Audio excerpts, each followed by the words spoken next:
Bueno, muy buenas noches a todos. Les doy la bienvenida a este nuestro estudio del libro de Mateo. Hemos estado, la semana pasada, perdón, terminamos lo que fue el capítulo 17. Aprendimos muchas cosas, de verdad que cada semana, cada capítulo, cada parte nos enseña muchas cosas y es bueno no solamente tenerlas como conocimiento, sino poderlas ir aplicando. Vimos entre ellas la importancia de la oración, la calidad de fe que debemos tener para cumplir la voluntad de Dios. Y en la última parte vimos cómo Jesús nos enseñó que Él pagó el precio del impuesto por Él y por Pedro. Y esa premonición que nos quiere decir que Él sigue pagando ese precio por nosotros. O sea, Él lo pagó físicamente allí por Pedro y por Él, y también lo ha pagado por nosotros cada día con nuestros pecados. Entonces, yo creo que esas son cosas que debemos atesorar y tener muy presentes. Esta semana vamos a estar empezando lo que es el capítulo 18 del libro de Mateo. A esta parte que vamos a leer el día de hoy la vamos a llamar lo que son las relaciones humanas negativas. Entonces, los invito a que si quieren seguirlo en su Biblia o escucharla la lectura, lo pueden hacer. Vamos a estar leyendo Mateo 18. Vamos a iniciar con los versículos del 1 al 9. Dice así: ¿Quién es el mayor? En aquel tiempo los discípulos se acercaron a Jesús y le preguntaron: ¿Quién es el mayor en el reino de los cielos? Llamando Jesús a un niño, lo puso en medio de ellos y dijo: De cierto os digo, si no os volvéis y os hacéis como niños, no entrarán en el reino de los cielos. Así que cualquiera que se humille como este niño, ese es el mayor en el reino de los cielos. Y cualquiera que recibe mi nombre a un niño como este, a mí me recibe. Ocasiones de caer. A cualquiera que haga tropezar a alguno de estos pequeños que creen en mí, mejor le fuera que se le colgara al cuello una piedra de molino, perdón, de asno, y que se le hundiera en lo profundo del mar. Ay del mundo por los tropiezos. Es necesario que vengan tropiezos, pero ay de aquel hombre por quien viene el tropiezo. Por tanto, si tu mano o tu pie te es ocasión de caer, córtalo y échalo de ti. Mejor es entrar en la vida cojo o manco que teniendo dos manos o dos pies para ser arrojados en el fuego eterno. Y si tu ojo te es ocasión de caer, sácalo y échalo de ti. Mejor te es entrar con un solo ojo en la vida que teniendo dos ojos ser echado en el infierno del fuego. Entonces, eh, yo creo que este título también pues es muy diciente, ¿no? Y nos estaremos preguntando por qué nos hablan como de relaciones negativas en este capítulo. En el capítulo 17 veíamos cómo Jesús le decía pues a Pedro que él pagaría el impuesto de ellos, así no tuvieran la obligación de hacerlo, él lo iba a hacer porque no quería ofender a, a las personas que estaban allí. Pero miren que la palabra ofender es una traducción de la palabra griega escandalón. Y esa palabra significa tropiezo, escandalones, que es tropiezo. Y en Mateo 17, que estudiamos la semana pasada, esto, como esa traducción puede hacer como perder un poco el hilo del argumento de Mateo. Entonces, vamos de pronto a hacer como un pequeño paréntesis para entender mejor este tema del capítulo 18. En Mateo 16, cuando vimos, Jesús le dice a Pedro: aléjate de mí, Satanás, porque me eres piedra de tropiezo, o sea, me eres de tropiezo. En Mateo 17 nos habla también y nos dice que él pagará el impuesto para no ofender. O sea, ahí estamos viendo nuevamente qué es la palabra ofender, pero sabemos que viene del mismo traducción de escandalón, que es tropiezo. En Mateo 18, también lo acabamos de leer, habla de la palabra tropiezo. Y también más adelante en el versículo 8 y 9 dice que es ocasión de caer. Algo que me ocasiona una caída es algo que me tropieza. Entonces, vemos que se trata de la misma traducción y en pocas palabras Jesús habla acerca de hacer que otros pequen, que otros caigan, que otros tropiecen. Entonces, por esto a este capítulo le hemos llamado relaciones humanas negativas. Entonces, si volvemos a los versículos que leímos después de haber como aclarado lo que es ese término tropiezo, vemos la insistencia de los discípulos que quieren saber quién es el más importante en el reino de los cielos. Inmediatamente Jesús nos cuenta lo que leímos en la Biblia, que les muestra un niño y hace como esa comparación, como ese paralelo en que debemos ser como un niño. O sea, un niño no está pendiente de esas cosas de quién es el más importante, el niño no tiene malicia, no tiene como estar como fijo en esas cosas. Ellos están haciendo lo que están haciendo, su inocencia y sin ninguna malicia como lo hacemos los adultos. Ellos no están conscientes de si son grandes, pequeños, no se ufanan de nada y simplemente ya son niños, son lo que ellos son sin estar pensando en demostrar otras cosas como acostumbramos de pronto a hacerlo los adultos. Entonces, dice que por eso Jesús nos dice que debemos tener mucho cuidado de no hacer tropezar a alguno que es como un niño. En este caso, esos niños vienen a ser como ese nuevo creyente, ¿no? Porque cuando nosotros recién conocemos del Señor, somos como bebés espirituales y vamos a ir creciendo. Entonces, aquí Jesús nos habla muy claramente de tener en cuenta de no hacer tropezar a ese que es como un niño, a ese nuevo creyente, esa persona que recién está conociendo. No ser piedra de tropiezo de pronto con nuestras actitudes, nuestras palabras, nuestro ejemplo, que es lo más importante. Debemos cuidarnos de vivir nuestras vidas siendo ejemplo vivo en todo el tiempo. Si no, de pronto se malinterpreta el decir cuidarnos de vivir, cuidarnos de lo que mostramos. No, no es eso, es cuidarnos de siempre vivir una vida íntegra, o sea, en todas partes, en la casa, en el trabajo, en la escuela, en la iglesia, donde sea que estemos. Porque muchas veces encontramos personas que en la casa son una cosa, en la iglesia son otras personas, en el trabajo son otras. Entonces, no, debemos es de cuidarnos de siempre vivir el mismo estilo de vida tratando de ser ejemplo para los demás. Porque muchas veces las actitudes, las palabras, los ejemplos pueden acercar o alejar a las personas. O sea, estamos hablando de las relaciones negativas, entonces un mal ejemplo, una mala actitud va a ser de tropiezo para una persona que recién está empezando en los caminos del Señor.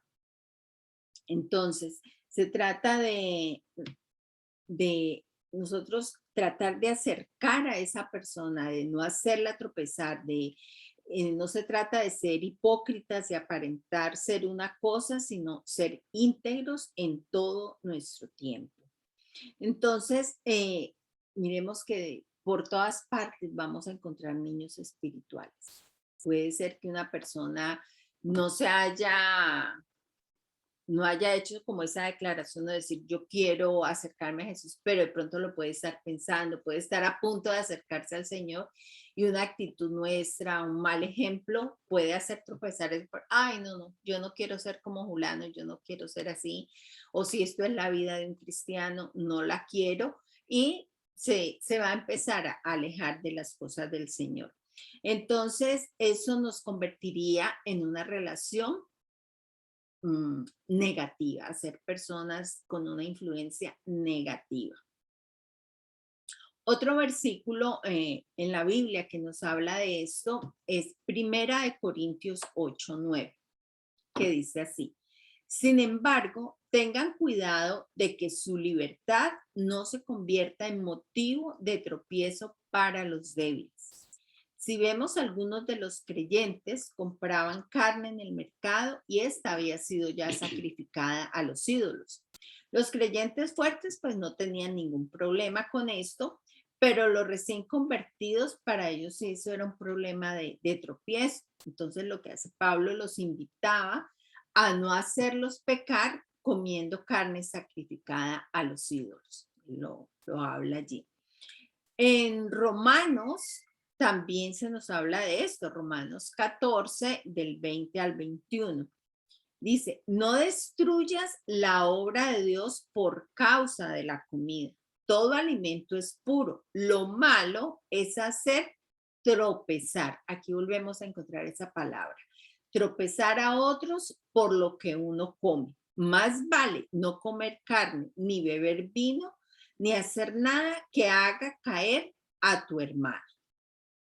Entonces, yo creo que es un llamado también para nosotros el día de hoy, ¿no? En los versículos que leímos, Jesús allá hace la comparación y habla de una piedra de molino, que dice que para colgársela al cuello. Miren que investigando, los judíos usaban dos clases de piedras de molino.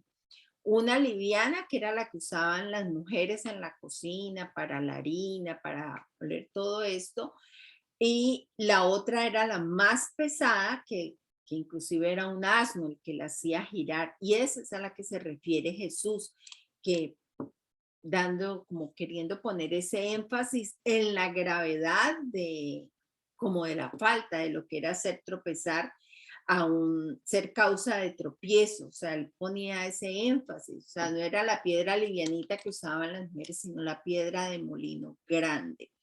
Entonces, es lo que vemos como ese énfasis que él le da de gravedad, que no solo es posible ser causa de tropiezo para otros, sino que también en nuestra propia vida, en las áreas de tentación, dice, nos habla de la mano, entonces eso se refiere a lo que hacemos. Nos habla de los pies, que es a dónde vamos y con quién caminamos, hace referencia a los pies. El ojo, que es en lo que estamos viendo, que estamos leyendo, que estamos viendo en el teléfono, en la televisión, en el computador. Entonces, en cierto modo, Jesús y su evangelio también, pues en algún momento fueron causa de tropiezo para los que no quieren dejar de pecar, porque pues él es muy claro cuando dice, aléjense, nos habla de todo esto, pero para el que no quiere dejar de pecar, entonces también en cierta forma Jesús se convierte, y eso lo dice Primera de Pedro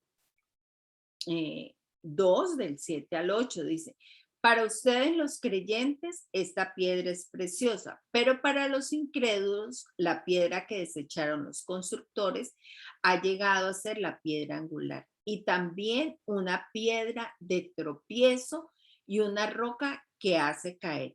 Tropiezan al desobedecer la palabra para la cual estaban destinados. Entonces tenemos que tener muy presente que lo que nos dice, y no de pronto malinterpretar, ¿no? Porque aquí nos dicen que Jesús es una piedra de tropiezo, pero para los que desobedecen, y nosotros no queremos estar en ese grupo, ¿verdad?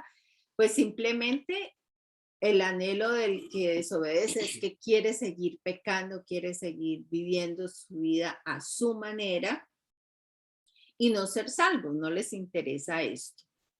Entonces, yo creo que la pregunta que podemos hacernos este día y para reflexionar sobre este capítulo, sobre estos versículos que hemos leído es qué clase de personas nos rodean.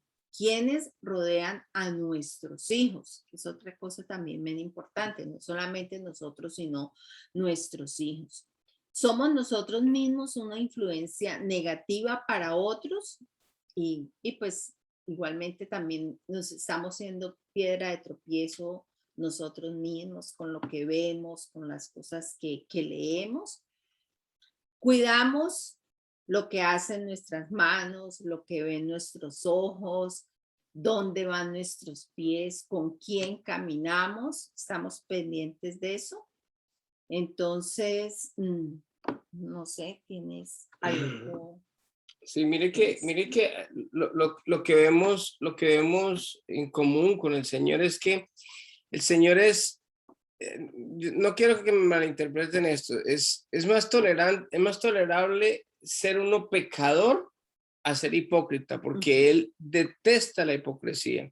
De hecho, los fariseos nunca tuvieron parte con Jesús porque ellos eran precisamente eso, y varias veces les dijo hipócritas, fariseos hipócritas, les decía a ellos porque él andaba con pecadores, o sea que él se mezclaba más con los pecadores que con los hipócritas. Entonces hay que tener en cuenta eso. Ahora, cuando hace la comparación de un niño es igual aquí en donde quiera que se sea, en la casa, en la escuela, donde sea, él es el mismo. Claro que hay niños que se lucen a veces cuando están los papás o a veces los malcrían, ya se portan mejor en otros lugares, pero de todas maneras, la esencia, exacto, ellos son inocentes, ellos no tienen malicia, ellos no están cavilando, ellos no están como haciendo eh, intencionalmente como maquinaciones. ¿Ah? Maquinaciones. Sí, maquinaciones para hacer cosas o para sacar provecho de algo, o para hacer cualquier cosa que no algo deba en ser beneficio de ellos. Ellos son espontáneos y así debemos de ser nosotros. Incluso la palabra de Dios dice que nosotros vamos rejuveneciendo como la luz de la aurora, o sea que nosotros cada día más nos volvemos más inocentes y esa es la idea del Señor, o sea, nosotros llegamos a volver a ser como niños porque en cuestión en cuestión de la inocencia, de la transparencia, nosotros que nos tilden de cualquier cosa, pero menos de hipócrita, porque es que un hipócrita sí es tan tenaz, es tan difícil, y el Señor nos llama a eso, a que nosotros dejemos la hipocresía, de que empecemos a ser personas transparentes, que empecemos a mostrarnos como somos, tenemos muchos defectos, sí, yo soy el primero que, yo cada ratico a veces hasta meto las de caminar, y a veces se le salta a uno el switch y pues desafortunadamente o afortunadamente somos pecadores porque pues el Señor nos reconoce como eso y por eso es que somos salvos y por eso es que necesitamos un Salvador. El día en que nosotros de pronto creamos que ya no necesitamos Salvador y que somos perfectos, pues entonces ahí ya apague y vámonos porque realmente no. Ahora, entonces somos llamados a qué? A no ser piedra de tropiezo, porque cuando somos hipócritas, cuando empezamos a mostrar lo que no somos y a empezar a hacer cosas que no son parte de nosotros por aparentar algo, ahí es donde empezamos a hacer piedra de tropiezo. Y hoy en día la gente no quiere ir a las iglesias es precisamente por eso, porque hay mucha hipocresía en la iglesia. La iglesia de hoy hay mucha religiosidad, hay mucha apariencia, hay mucho maquinaje interno detrás de todo eso, muchas veces las intenciones de las cuales hay, no para mostrar de pronto a un Jesús, no para llevarlos a Jesucristo, porque esa es la misión de nosotros. Nosotros no es para que nos crean a nosotros o nos vean a nosotros importantes o que nosotros somos los mejores, no, es llevar a las personas a que tengan una relación con Jesús. Ese es el propósito de nosotros. Nosotros no tenemos nada más que hacer sino llevar a las personas a Jesucristo. Pero muchas veces lo que tratamos de demostrar, muchas veces tratan de mostrar es como lo que yo soy, ¿verdad? Entonces eso, como mostrar la apariencia manejando y diciendo es que eso es lo que es ser cristiano o aquí mostrando lo que no es pero Ahora, la gente realmente ve es lo que, lo que no la es. esencia. Ahora hay algo que tenemos que tener en cuenta y no hay una contradicción. Cuando el apóstol Pablo habla de la carne, que si una persona de pronto, de los que están empezando, no comer delante de ellos no es hipocresía, sino simplemente es tener tacto, es tener cuidado. Por un lado hace referencia de que todo está bendecido por el Señor, dejar tanta religiosidad, porque antes los religiosos, porque era tal cosa, era tal otra, entonces no se puede comer, porque fue ofrecida sacrificio.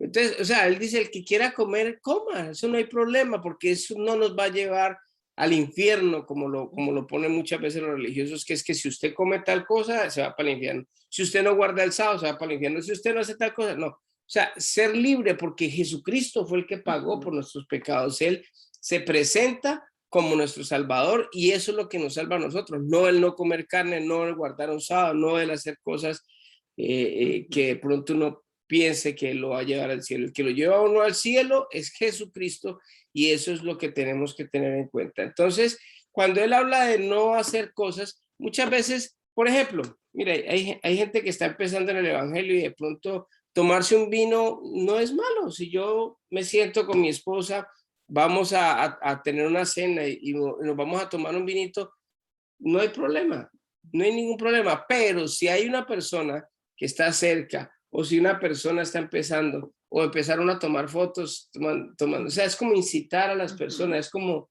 porque hay personas que de pronto se han tenido problemas de alcoholismo y se toman un vino y eso les puede llevar a emborracharse. Entonces, para no acercar a las personas es mejor no tratar de guardar esas cosas y hacer las cosas no por hipocresía, sino simplemente para cuidar el corazón de las otras personas. Y es lo que el Señor nos está llamando también a nosotros. Ser transparentes, pero también cuidar el corazón de las personas y no hacer cosas que...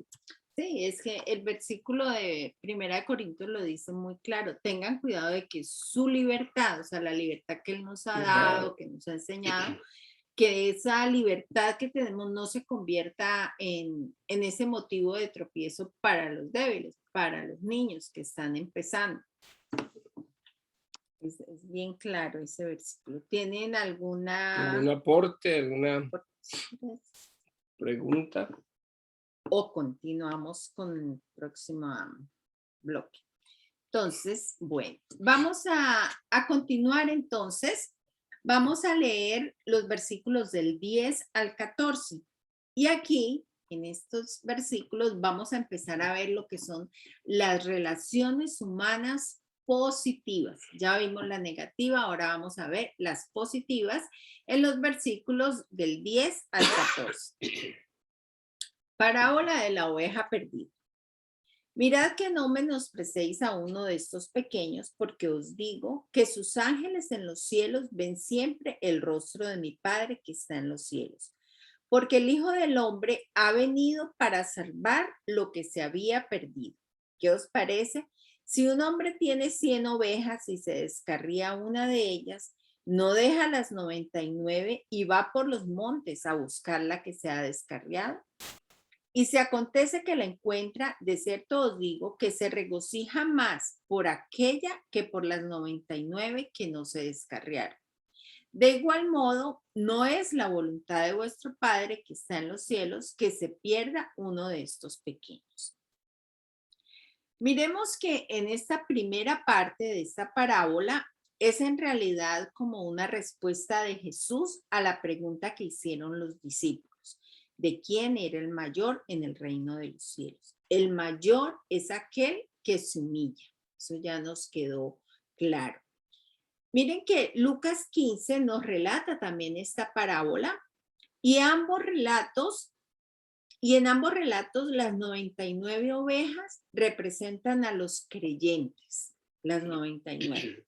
Y la oveja perdida representa a un pecador que se arrepiente. Aquella ovejita que había roto su relación con Dios, pero que así como Dios, es lo que Dios anhela, ¿verdad? Dios anhela tener sus 100 ovejitas, anhela, nos está mostrando que Él anhela es tener todo su rebaño junto. Entonces, miren que Juan 17 nos dice algo muy muy claro, en Juan 17, 20 y 21. No ruego solo por estos, ruego también por los que han de creer en mí por el mensaje de ellos, para que todos sean uno. Padre, así como tú estás en mí y yo en ti, permite que ellos también estén en nosotros para que el mundo crea que tú me has enviado. Entonces, el anhelo de Dios siempre ha sido la unidad de su rebaño. Él quiere tener todo su rebaño junto porque juntos lo va a poder cuidar mejor. Entonces va a estar más protegido. Entonces, es muy importante de aprender a restablecer las relaciones que teníamos rotas con el Señor. Muchas veces nosotros por X o Y motivo nos apartamos, nos alejamos del Señor. Entonces el anhelo de Dios es ese, que estemos unidos, que estemos en un solo sentir todos como hermandad, ¿cuál es la palabra? Como rebaño del Sí, Señor. como un rebaño, porque el pastor, tú ibas a hablar Mm. del... Sí, hace días iba para Donville y en el camino vi un pastor de verdad, un verdadero pastor. Y me causó mucha impresión porque cuando este pastor iba, él llevaba el callado y todo. Le fui a tomar una foto, sino que cuando ya me devolví ya se había ido. Pero fue bien interesante ver un pastor de ovejas y él cómo llevaba a sus ovejas, estaban llevándolas como una sombra. Sí, y ese es el anhelo. O sea, ese era un pastor humano aquí queriendo reunir todas sus ovejitas porque pues las va a poder cuidar mejor. Sabe que todas van a tener comida, que están a la sombra. Entonces, así mismo es Dios. Dios quiere que estemos reunidos, que estemos bajo su protección, bajo su cobijo, con esa relación bien establecida nuevamente con Él, que podamos estar recibiendo el alimento que Él nos da, la cobertura que Él nos da, porque cuando nosotros nos apartamos, entonces salimos de esa cobertura, ya no es lo mismo, ya tenemos otro, puede que pasemos hambre espiritual por fuera, vamos a estar más expuestos al peligro, mientras que cuando estamos unidos a Él bajo su cobertura, estamos protegidos. Hay algo que hay que tener en cuenta ahí, es que el pastor es Jesucristo. Dice, yo soy el gran pastor, él es el pastor. Y mucha gente confunde digamos, a una persona porque la iglesia, uno como pastor, que es uno el que tiene que estar en eso, o sea, uno tiene que estar pegados a la fuente. Puede que las personas no vengan a la iglesia, pero el hecho de que no esté en la iglesia o que no esté asistiendo a determinada iglesia no quiere decir de que no tenga acceso a ese pastor, porque él está en toda parte. Ahora, hay mucha gente que está dentro de la iglesia y está lejos, está sin pastor, porque el pastor no es la persona que está al frente de una iglesia, uno simplemente es un guía, uno lo que hace como pastor es, lo que dice la palabra de Dios es llevar a las personas al Señor. Y lo que dice exactamente es... ¿ah? Instruir a los santos. Instruir a los santos. Esa es la función de nosotros. Nosotros instruimos a los santos para hacer la obra de Dios, pero no somos pastores. El único pastor que existe en la iglesia es el Señor Jesucristo y a Él es el que tiene que estar uno pegado. Cuando uno se aleja, no se aleja de la iglesia, se aleja de Cristo. Ahora, se puede alejar de la iglesia, pero estar más cerca inclusive del Señor que muchos de los que están dentro de la iglesia. Sí, por ejemplo, estos talleres, estos discipulados, todas estas cosas es de la función del pastor, instruir, enseñar, mostrar por medio de una prédica, se está enseñando, se está sembrando allí para que esa persona empiece a descubrir, es que mi relación con Dios es importante, ok, esto lo aprendí que es la oración, entonces voy a orar y eso me va a mantener dentro de la protección de Dios, de Jesús como nuestro pastor. Mira el mensaje del domingo, que Ana nos hablaba acerca del alimento espiritual, de cuando habían dos leones, uno que se alimenta y otro que no se alimenta. Entonces, ¿qué pasa? El que estaba flaquito, raquítico, es el que está alejado del pastor. Y el que está acerca, el que está robusto es el pastor. Está alimentando. Kiara me envió, de pronto lo ponemos en el chat, un video donde habían un poco de hienas atacando a un león, y el león estaba fortalecido y se podía defender.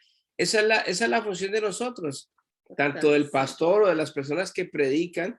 La idea es eso, llevar a las personas, animarlos a qué, a que se alimenten espiritualmente. ¿Para qué? Para cuando venga el ataque del enemigo estén fortalecidos y estén dispuestos a hacer eso. Eso es más o menos lo que nosotros hacemos, pero la función que nosotros hacemos no es la función de ser el papel de Dios. Hay gente o hay pastores que creen que porque se fue, entonces se van alejados y yo tengo que ir a buscar la oveja. Pues uno trata de llamarlos y decirle por qué se han alejado, cualquier cosa, dependiendo de la situación, pero verdaderamente el pastor de la iglesia es Jesucristo.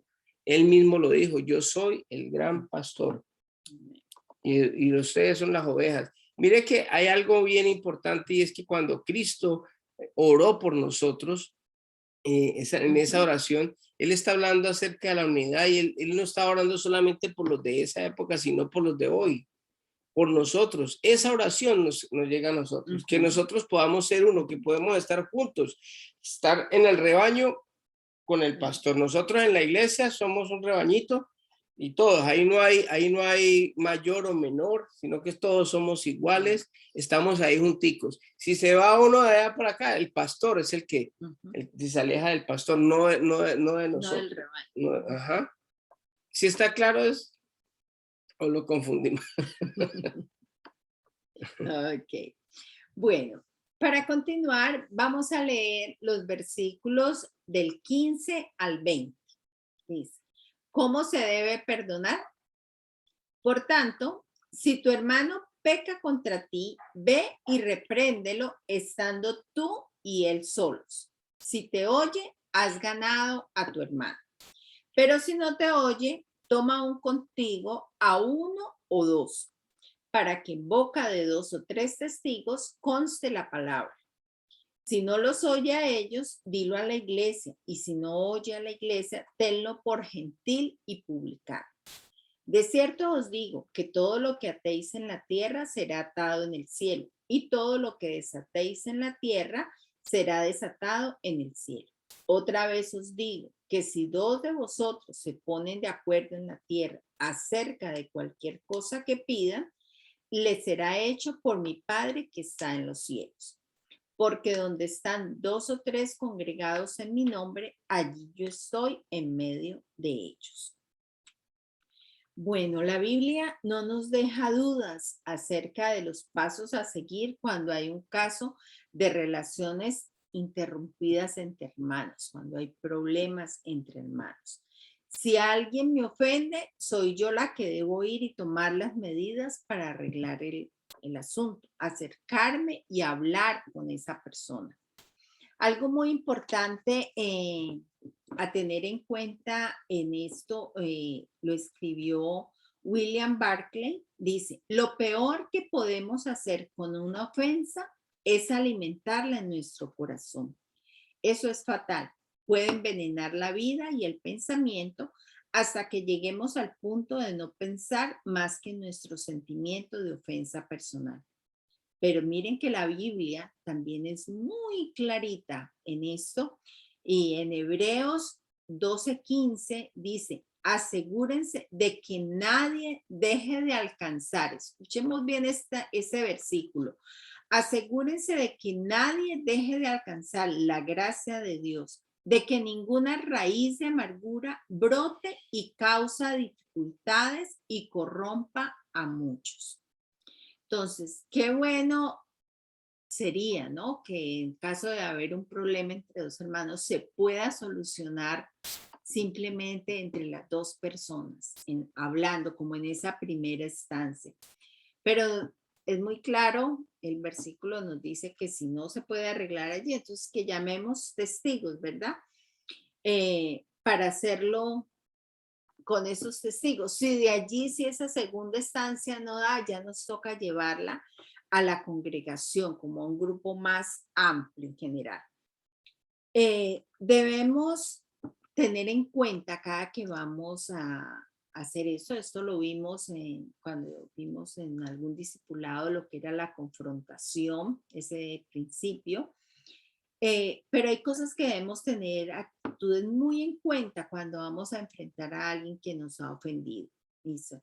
Primero que todo, la comprensión. O sea, no alimentar el odio en el corazón por la ofensa recibida. El perdón, la humildad y el amor. El amor y la unidad que se debe manejar entre los creyentes es tan importante que hay mucho que decir de eso. Si las tres medidas para restablecer la unidad fallan, el versículo 17 de lo que acabé de leer nos dice que se trata de esa persona como gentil o publicano. Entonces, miren, si nosotros adoptamos la actitud de Jesús hacia ellos, hacia los gentiles y los publicanos, Jesús mostró misericordia y amor cuando trató con publicanos, con gentiles. Entonces, ¿qué fue lo que hemos visto en los versículos de Mateo que ya estudiamos, que cuando lo hizo con el centurión, con la mujer cananea? Eran gentiles, publicanos, pero Jesús mostró compasión, mostró misericordia por ellos. Entonces, esas son actitudes que nosotros también debemos tener en cuenta cuando vamos a hacer como esa confrontación. Mire que nos habla también de la importancia de la oración en esos versículos que leímos.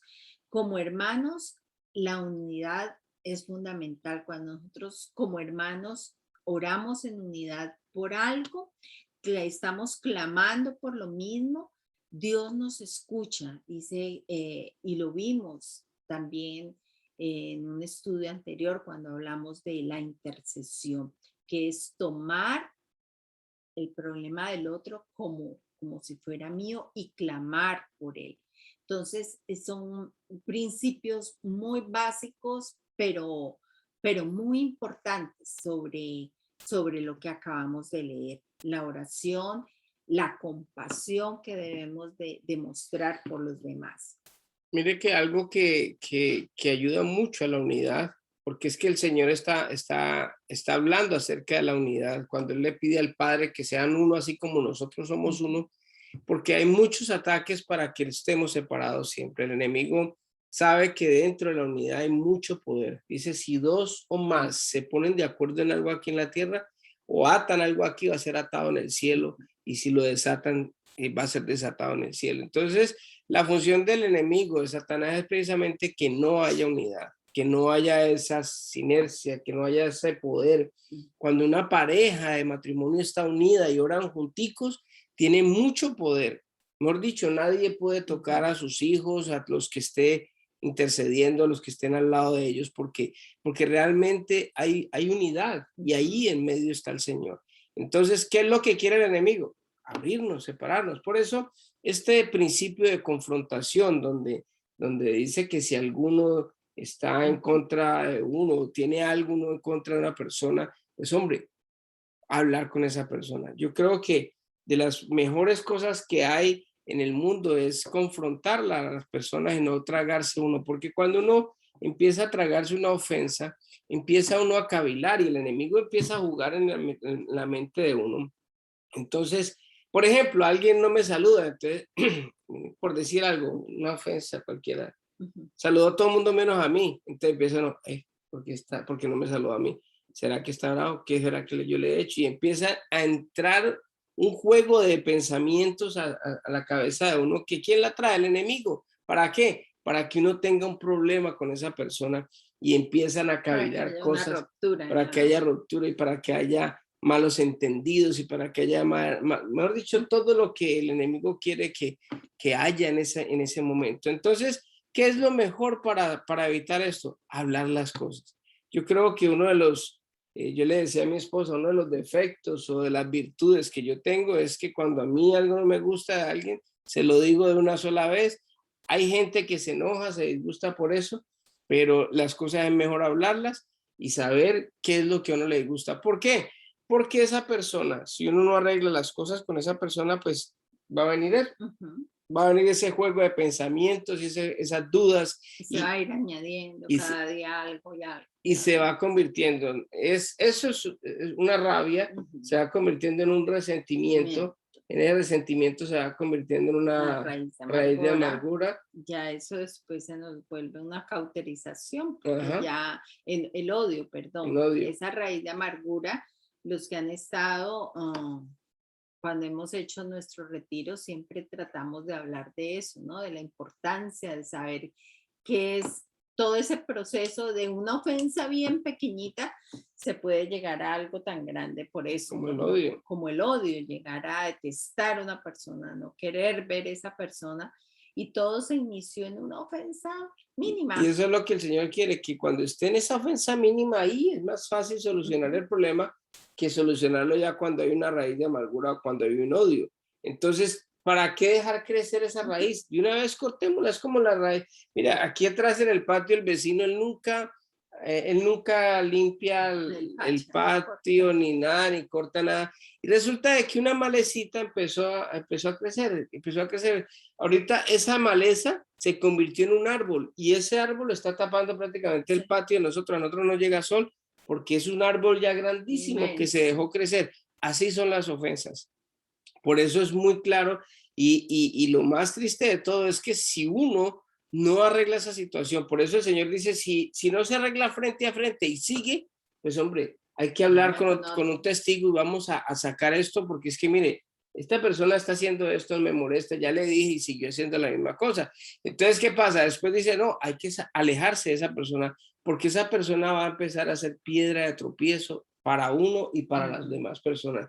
Porque una persona cuando está ofendida con uno lo que hace es hablar mal de uno, lo que hace es indisponer a las otras personas en contra de uno. Entonces simplemente es mejor váyase, porque si no quiere arreglar las cosas, pues Claro. entonces váyase. ¿Qué sentido tiene uno estar con una persona que uno no le gusta, que uno Ujú. no quiere, que uno odia, que detesta? Entonces, pues váyase, o sea, Ujú. simplemente haga eso porque eso va a ser piedra de tropiezo para las demás personas. Por eso es muy importante arreglar las cosas a tiempo, no dejar que se crezcan las cosas y hablar las cosas como son. Como dicen en Claritas. Colombia, a calzón quitado, hablar las cosas, decirle, mire, a mí no me gusta esto y esto y esto porque usted, yo pienso, me estoy sintiendo de esta manera y creo que está pasando. Muchas veces uno está pensando algo que es equivocado y la Ujú. otra persona dice, no, no, nunca no piense esto, Ajá. que es una malinterpretación. Resulta que por un malentendido Y a se puede veces dañar una se amistad. puede dañar una amistad, se puede dañar una relación, se puede dañar muchas cosas por un malentendido. ¿Por qué no se soluciona? Porque simplemente no se confrontó. Cuando se confronta a la persona, pues hombre, vamos a tener la posibilidad De explicar de las explicar cosas. el malentendido, de hacer que las cosas funcionen. O Yo de creo que pronto pensar que esa persona tú tenía un mal día, tiene exacto. algún problema y nosotros lo tomamos por otro lado. Y no hay No es. nada más bonito que uno poder reconciliarse con una persona. O sea, yo digo, yo siempre he dicho que uno comete muchos errores, pero lo más hermoso de un error, la parte positiva de cometer unos errores, es el poder no perdonar o pedir perdón en el momento, aceptar la responsabilidad y seguir adelante. Eso es lo más importante. Yo les contaba, la otra vez yo tuve un problema con un tipo y casi nos agarramos a pelear. Habían dos personas de la iglesia y era pastor, separándonos a nosotros. Y eso a mí me dolió mucho después porque yo estaba dando un mal ejemplo, estaba haciendo Ujú. piedra de tropiezo en ese momento. Pero lo más bonito fue que Dios me llevó a pedirle perdón a las personas que estaban al lado mío, que eran de la iglesia, y también a la persona a quien yo ofendí. Le dije, discúlpeme, le pido perdón. Es más, el tipo agarró y me abrazó, la persona con que nos íbamos a agarrar a pelear y resulta de que fue una bendición, o sea, hubo victoria en eso, a pesar de que fue un error mío, fue un error de los dos, algo que no debió haber pasado, pero de eso malo puede uno Saca sacar un algo. buen provecho y sale un ejemplo muy grande para las personas. Primero de que todos somos Humanos. imperfectos, somos Ujú. humanos, pecamos, caemos. Segundo, de que cuando uno cae y uno pide perdón, reconoce su culpabilidad, pues hombre, uno puede enaltecer. Es más, de ahí en adelante con esa persona que íbamos a pelear, un canadiense, ya empezamos a ser muy amigos porque ya cuando llegaba el otro día, hey, buddy, how are you? Entonces enaltece la amistad, ahí se acercan más las personas porque lo que el enemigo quería hacer para mal, Dios lo convierte en bien. Entonces es una gran bendición el poder uno aceptar, afrontar que nos equivocamos y que pues gracias a Dios tenemos la alternativa del perdón, de aceptar nuestras culpas, de orar los unos por los otros. Me encanta los intercesores. UNICE tiene un grupo de intercesores no solo en México, creo, y son como 2 o 3 grupos de intercesores. Es hermoso. ¿Sabe por qué? Porque cuando uno es intercesor, uno está dejando a un lado tanto egocentrismo y empieza a orar y a preocuparse por los problemas de los otros. ¿Sabe cuál es el problema de nosotros? Que nosotros solamente estamos pensando en mis asuntos, en mis problemas, en mi situación, y uno nunca se le solucionan esas cosas porque uno simplemente está metido en su mundo y no le está importando a nadie más. En vez de ver las cosas positivas, empieza a ver lo negativo de uno y empieza uno solamente a pedir, dame, dame, dame, regálame, solucioname, perdóname, pero nunca nos acordamos de otras personas. Y un grupo de intercesión es precisamente quitar el egoísmo para empezar a pedir por las otras personas. ¿Cuántas veces causas de los demás como propias? Como propia. ¿Cuántas veces uno, por ejemplo, una persona enferma? Yo oro por una persona enferma que tiene unas situaciones y yo digo, Señor, eso es horrible. O sea, yo me digo, si yo estuviera en esa situación, wow, sería muy horrible. Entonces, cuando uno se pone en esa situación, uno clama porque es como si fuera uno el que estuviera, porque es que de todas maneras uno no sabe si en un futuro uno puede estar en esa situación. Entonces, qué bonito es poder interceder por las personas, qué bonito es poder ponerse en los zapatos de la persona para uno poder de verdad orar con sentimiento, orar con sentido, orar como Dios quiere que nosotros lo hagamos, sintiendo el dolor de las personas. Mostrando la misericordia como nos lo enseñó Jesús. No simplemente es orar por orar, sino simplemente hacer como Jesús. Tomarlo de los demás como propio. De hecho, Jesús lloró, ¿sí? viendo, por ejemplo, cuando Lázaro lloró cuando en Jerusalén no lo aceptaban a él y sabía de que era algo triste porque al rechazar a Jesucristo, rechazar es la única tabla de salvación que hay. Entonces, ese sentimiento, esa intercesión que el mismo Señor Jesús hace por nosotros, que está a la derecha del Padre en este momento en que tenemos por nosotros debemos de hacerla por los demás. Yo creo que podemos dejar por ahí en este día, no sé si Kiana, David o José o Eunice o Javier quieren aportar algo o preguntar algo, bien pueden abrir los micrófonos. Sí, pastor, tengo una pregunta. ¿Me escucha? Sí. Sí. Bueno, usted sabe que en la comunidad cristiana hay mucha, digamos, discusión o polémica en cuanto a las cosas de que cuando uno decreta o cuando uno, bueno, me está saliendo un poquito el tema, creo, pero sí, tengo esa pregunta. Alguien decreta ciertas cosas para alguien. Muchos cristianos son criticados por eso. Y lo último que escuché, bueno, uno de los ejemplos que se me quedó bien claro fue, por ejemplo, creo que fue hace 2 años cuando este hermano, creo que es de Guatemala, si no me equivoco, que se llamaba Carlos Melgar, si no me equivoco. Cuando falleció, Julio Melgar, sí. Julio. Falleció, estaba esta otra también cristiana, Cristín Delario. Sí. Pues en un concierto ella dijo, sí, declaro que tú serás sanado, cosas así. Bueno, lastimosamente el hermano luego murió, pero luego después de esto ella fue, la criticaron la criticaron duro, ¿no? Sí. Ahora, mi pregunta es, ¿cómo, o sea, cuándo o cómo uno debería declarar, mejor dicho, ciertas cosas? Lo que pasa es que cuando nosotros oramos, nosotros tenemos que someternos a la voluntad de Dios. O sea, muchas veces nosotros, o sea, Dios nos ha dado autoridad a nosotros para que nosotros podamos, en el nombre de Jesucristo, echar fuera demonios, sanar enfermos, pero todo está en base a la voluntad de Dios. Entonces, muchas veces nosotros, al decretar algo, si uno decreta algo es porque Dios se lo ha puesto a uno en el corazón, es decir, decrete eso que yo lo voy a respaldar, que yo lo voy a hacer. Pero realmente es bien delicado porque el único que puede hacer decretos, el único que tiene la autoridad para hacer cualquier cosa es Dios. La última palabra la tiene Él y Él es el que puede decir sí o no. Uno lo que puede hacer, Señor, si es tu voluntad, sana a esta persona, si es tu voluntad, nos atenemos a tu voluntad.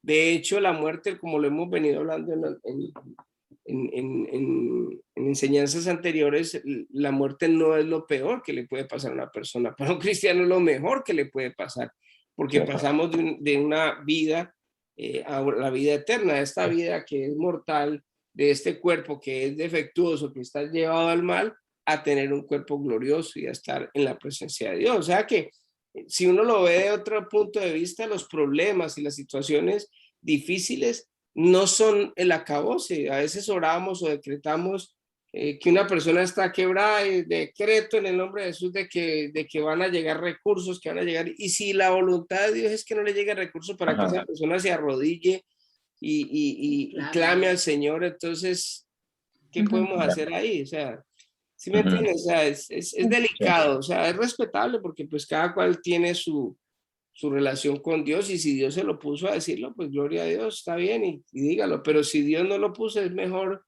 uno abstenerse de hacer esa clase como de mandatos, si Dios no lo puso, porque el decretar es difícil. Sí. Yo quiero comentar algo. Uh-huh. A mí, bueno, a partir de que la hermana hizo una prédica donde habló de la oración del Padre Nuestro, Uh-huh. bueno, yo empecé a orar más también con ese bosquejo y bueno, dice muy claro, hágase tu voluntad, ¿no? O sea, obviamente eso es algo que yo ya sabía, pero pues sí, lamentablemente muchas personas creen que es importante decretar porque es como una forma de tener fe, pero pues realmente no es así, porque si vamos a ese modelo de oración, o sea, así nos enseñó nuestro Señor Jesús a orar. Sí, porque él no dijo decreten, sino simplemente pídanle al Padre en mi nombre y le será concedido, siempre y cuando esté bajo la voluntad de Dios. Entonces, a nosotros nos pasaba en Estados Unidos, había una persona que estaba enamorada de una muchacha, él tenía 50 y pico de años, la muchacha tenía como 25 años, la muchacha era arquitecta y él era una persona que no era ni estudiado y ella estaba en una posición y era una hija de pastor y todo, y él decretaba que llega a ser su esposa, o sea, porque yo tengo fe, entonces, pues sí, tú tienes fe, pero pues sí es la voluntad de Dios, y pues claro, la muchacha se casó con otro joven y con un ministro de alabanza. Yo tengo una pregunta. Ahí habla de que lo que se ata en el cielo también se va, bueno, digo, en la tierra se va a atar en el cielo y todo eso, pero bueno, una vez estaba escuchando a un pastor, porque a veces yo no entiendo muy bien esa parte, porque muchos dicen, yo ato en el nombre de Jesús, ato y desato y esto y el otro, pero dicen que claramente se refiere a la parte del perdón, que por eso también está el título que el perdón entre hermanos. Porque yo tampoco tengo batería. Sí, ¿Vale? sí. Sí, básicamente es lo que se está hablando aquí con el perdón. Todo lo que es atado en la tierra es atado en el cielo y todo lo que es desatado en la tierra es desatado. Pero ahí estamos hablando básicamente del perdón. Sí, entonces es básicamente eso, ¿verdad? Porque muchas veces escucho a personas que dicen, todo esto en el nombre de Jesús, entonces a veces ya me crea confusión porque digo, bueno, ¿es al perdón o cualquier cosa, no?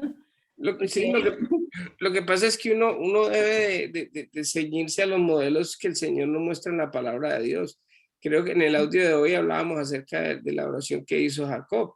Cuando Jacob estaba orando es una oración muy bonita porque le dice, Señor, yo te pido que ablandes el corazón de mi hermano cuando yo voy de Saúl, de Esaú, perdón, Esaú.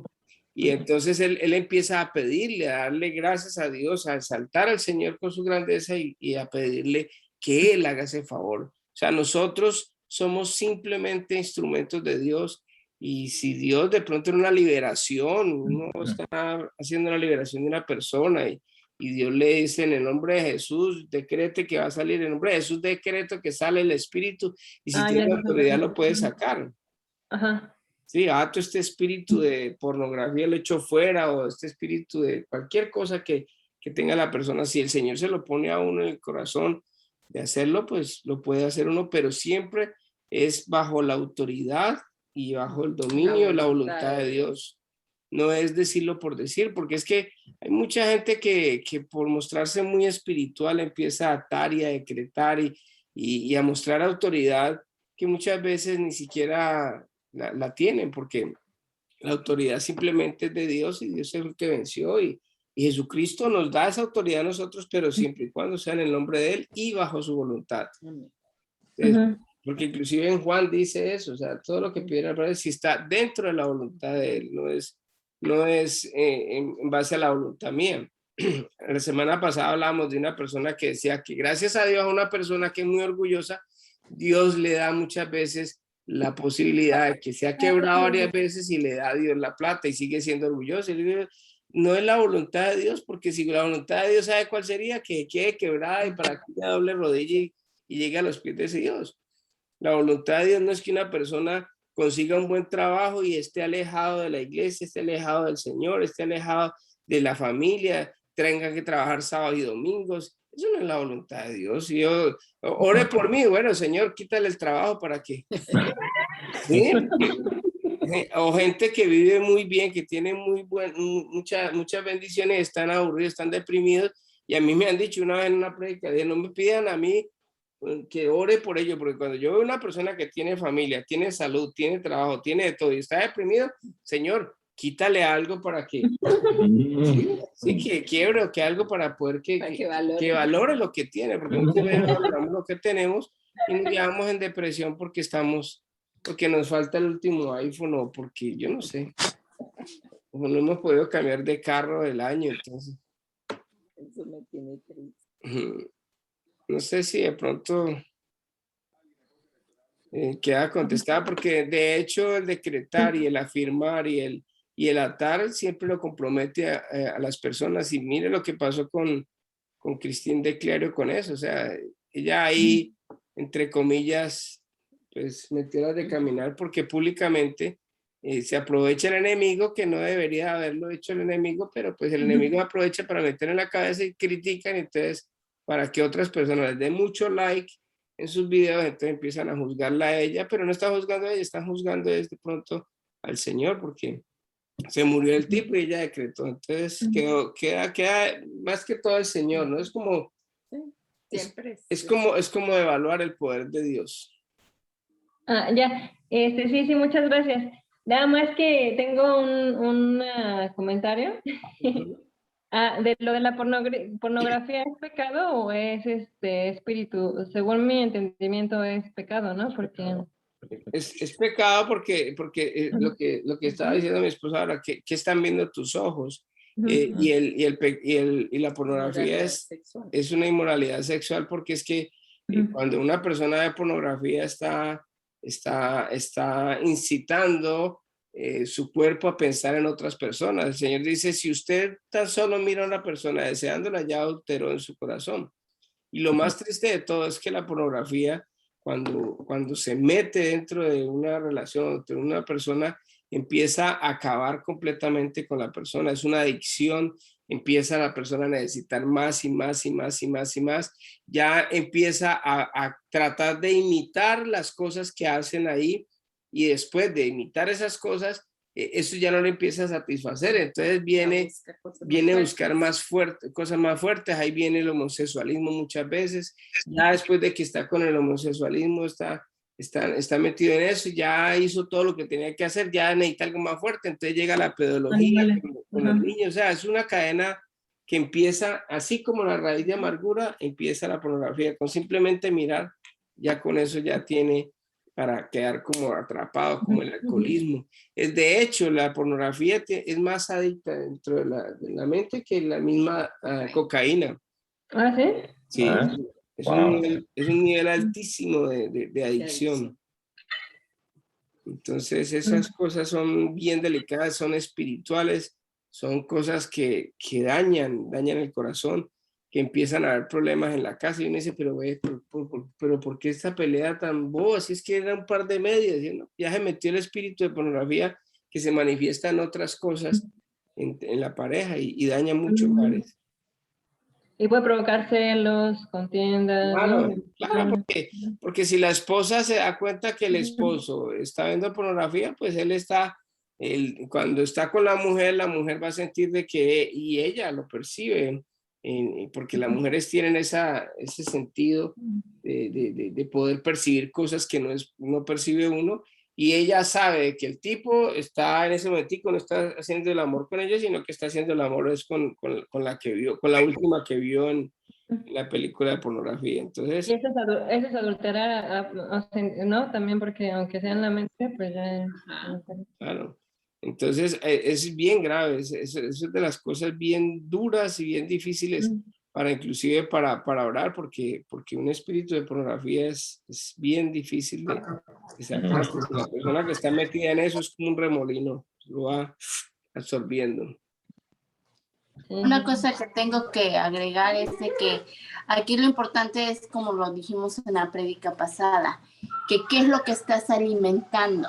Exacto. Porque nosotros nos perdemos de la vida espiritual por estar aquí en la tierra. Si tú estás alimentando eso de una manera o de otra, pornografía o adulterar con otra persona o hacerlo como de cualquier manera, tú estás debilitando tu naturaleza buena, lo que le agrada a Dios. Y entonces, pues, lo que veíamos, ¿no? En el momento de las dos naturalezas, la pecaminosa y la buena, ¿cuál es la que va a ganar? Va a ganar la mala, va a vencer todo lo que a Dios le agrada, y eso pues no se debe a no enfocarnos en la palabra del Señor, en hacer cosas buenas y perdernos la oportunidad de gozar, de estar en paz, de marcar nuestro territorio, santificarlo, y sobre todo que cuando Dios nos llame a cuentas, ¿qué va a pasar, no? Estamos trabajando aquí en la tierra, pero no estamos trabajando para nuestra vida eterna. Amén, así es. Claro, el saber uno de que qué estamos alimentando. Y si nos vamos a alimentar de otras cosas que no edifican, pues simplemente de eso. Dice la palabra, de la abundancia del corazón habla la boca. Entonces, cuando tenemos un problema, ¿a quién vamos a acudir? ¿Qué vamos a recurrir? Pues de lo que esté lleno su corazón. Y ahí es donde viene como sacar de los ahorros. Cuando uno tiene una necesidad, y si usted fue precavido y guardó ahorritos en el banco o debajo del colchón, llegó la situación y dice, tenemos estos ahorritos, entonces los sacamos. Entonces ahí es bien importante. Eso es muy buena la prédica el domingo. Gracias, Kiana. De verdad que es bien importante que nos alimentemos de la palabra de Dios a diario, que cuando nos veamos en tentación, sea de pornografía, sea en chisme, sea en cualquier cosa, porque es que todo el pecado, todas las cosas que nos llevan a alejarnos de Dios es pecado, o sea, todo lo que no sea de Dios es pecado. Entonces, ¿cómo poder nosotros estar conectados con Dios para que en los momentos difíciles estemos fortalecidos para poder soportar la prueba? Porque si estamos raquíticos, nos lleva. No sé si alguien más tenga algún comentario o si no, para que oremos. Una pregunta. Yo le pido el favor a alguien que por favor nos bendiga en oración. A ver, yo. Dale. Señor, te damos muchas gracias porque tú estuviste aquí en medio de nosotros, porque aprendimos mucho, porque aprendimos acerca del perdón. Y te pido que nosotros tengamos así corazones que perdonemos a los que nos ofenden, así como tú también nos perdonas a nosotros. Acompáñanos en esta noche en el nombre de Jesús. Amén. Amén. Amén. Amén. Muchas gracias. Muchas gracias. Bueno. Muchas gracias, Javier. Gracias. Gracias, Diana. Bueno, listo, pastor. Yo Bueno, los bendigo a todos y quedamos en una próxima lección de estudio de Mateo. La próxima semana los esperamos a todos. Que Dios les bendiga.